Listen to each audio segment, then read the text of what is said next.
Hey everybody, hello and welcome to the CEO Pick. And in this episode, I'm hosting today Peter Sortwell, the CEO of Arborwell. And hi, Peter. Good morning.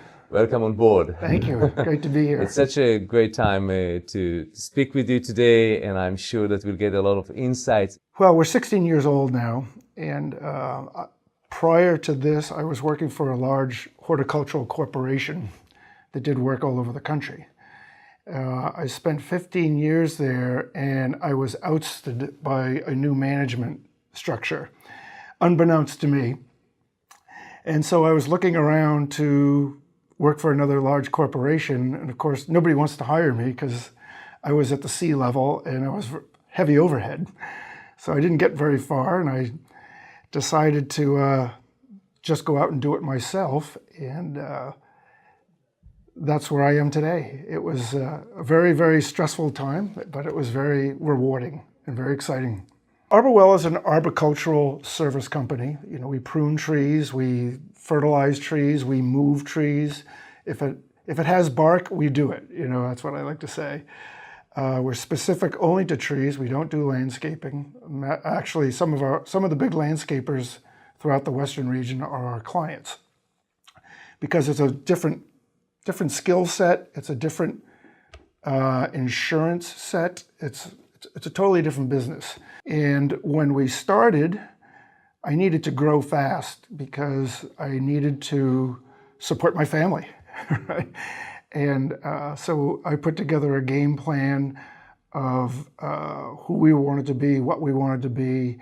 And one of the first things I needed to do was develop a culture of the company within the employees we started with 6 employees and 2 trucks, to give you an idea. So it's been a fast growth. I just was pretty sure that until we developed a culture of who we are and what we look like, nothing was going to gel. And we still use it to this day in our sales playbook. We call it the Arborwell best practices. You know, how do we look? How do we talk to customers? What's our equipment look like? How are we going to sell? What's our selling process? All those items, safety, sales, management, image, and marketing are all in that cultural document.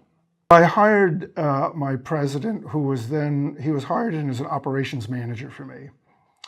And one of the first things he let me know in the first interview was he wanted to be president of the company in the future. And some people that might turn off, I was very excited by that because I saw a person who was driven, who wanted to succeed and would be a good partner with me. I was looking forward to having not so much responsibility on a daily basis, and I really wanted to keep him motivated to stay with the company. So the timing was right. You know, he had grown into the company and he had done a great job managing the field and the staff, and it was just the right time to make him president. Made him happy, it made me happy to do that. I was proud to do it. You know, I always wanted the company to be sellable, if you will, but it wasn't for sale. And part of it being sellable is not having me in charge of everything. So, I recognize that from my experience at the corporation where I work. So my whole objective always was to delegate and to have this company be able to perform well, whether I was here or not. Well, joining a peer group was very helpful. Having outside advisors advising you. We also have an advisory board at the company. It's not a board of directors because it's privately owned. So I brought in knowledgeable people with a lot of experience to my advisory board, which was very, very helpful. And another interesting thing we did at the company to help employees is my board of advisors work as mentors for my senior management and middle management employees. And that worked out really, really well because a lot of times employees won't come in and sit down and tell you how they really feel, right? They just keep it all inside. And having my outside advisors spend an hour a month with them at a coffee shop or at a restaurant for lunch, they get information. Now, it was confidential information. I don't need to hear everything they say because then they wouldn't talk to him, right? But information that would help the employee came to me. A good example is one employee was very upset that he hasn't been recognized as becoming a step up as a regional manager. And the mentor said to him, "Did you let them know that you want to be a regional manager?" He said, "Well, no." He said, "I think that would be a good start.